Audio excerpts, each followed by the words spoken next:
بسم الله الرحمن الرحيم. ولتكن منكم أمة يدعون إلى الخير ويأمرون بالمعروف وينهون عن المنكر وأولئك هم المفلحون. السلام علیکم ورحمۃ اللہ وبرکاتہ.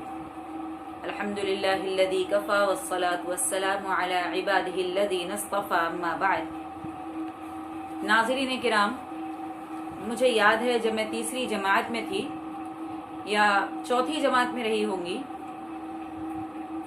استاد نے اسکول کی طرف سے کسی کمپٹیشن میں لے جانے کے لیے ایک موضوع دیا گیا تھا جو تھا 21ویں صدی کیسی ہوگی. اس موضوع کے اندر چونکہ میرا بچپن تھا، مجھے سارے الفاظ تو یاد نہیں، لیکن اتنا ضرور یاد ہے کہ استاد نے لوگوں کی قربت، قریب قریب آنا، انسان کا چاند پر پہنچنا اور تمام مشکل چیزیں جو آج ہمیں جب ہمیں مشکل نظر آتی تھی اس کو آسانی کا حوالہ دیا تھا. لیکن پوری باتیں تو یاد نہیں ہیں. اتنا ضرور کہوں گی کہ آج جن حالات سے ہم گزر رہے ہیں اس کا تو تصور میرے استاد نے کیا، ہمارے آبا و اجداد نے بھی کبھی نہیں کیا ہوگا. حقیقت ہے سکون کی زندگی، گہما گہمی کی زندگی، افراتفری کی زندگی، مال کو جمع کرنے کی زندگی، آسائش اور آرام کی زندگی گزارتے گزارتے اچانک ایک روز کان میں آواز آتی ہے کہ باہر کے ممالک کے حالات عجیب ہیں. کیا ہوا بھائی؟ معلوم یہ ہوا کہ لوگوں کو نزلہ کھانسی ایک ایسی بیماری ہوئی ہے کہ اس سے لوگ مر جاتے ہیں. یقین آنے والی بات نہیں تھی، مذاق سمجھا. وہ نزلہ کھانسی، وہ بخار جسے ہم نے کبھی اہمیت نہیں دی، جس کو ہم نے کبھی محسوس نہیں کیا، اس کا ہو جانا کوئی فکر ہمیں لاحق نہیں کرتا تھا. لیکن اچانک ایسے حادثات کا آنا کچھ عجیب سی بات بھی لگی، لیکن دیکھتے ہی دیکھتے یہ عذاب، یہ بیماری ہمارے وطن عزیز ہندوستان کے اندر بھی پھیل گئی. کافی دنوں تک جب یہ چرچا شروع ہوئی کہ ہمارے یہاں بھی یہ بیماری عام ہو گئی ہے، لاک ڈاؤن ہو رہا ہے اور اس طریقے سے قید ہونا ہوگا گھر کے اندر، یقیناً ہم نے کبھی تصور نہیں کیا تھا کہ اتنے کروڑوں لوگوں کی آبادی میں اور اس طریقے سے قید کر کے کیسے لوگوں کو رکھا جا سکتا ہے. لیکن جب اللہ کا حکم آ جائے تو اس میں کسی کی نہیں چلتی، کسی کا بس نہیں چلتا.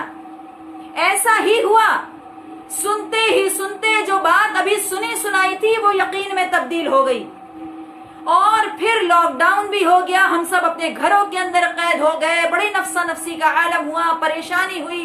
ہفتہ، 15 دن اور مہینہ اس طریقے سے اب نہیں بتا سکتے کہ اللہ تبارک و تعالیٰ اور ہمیں کتنی آزمائش میں ڈالے گا.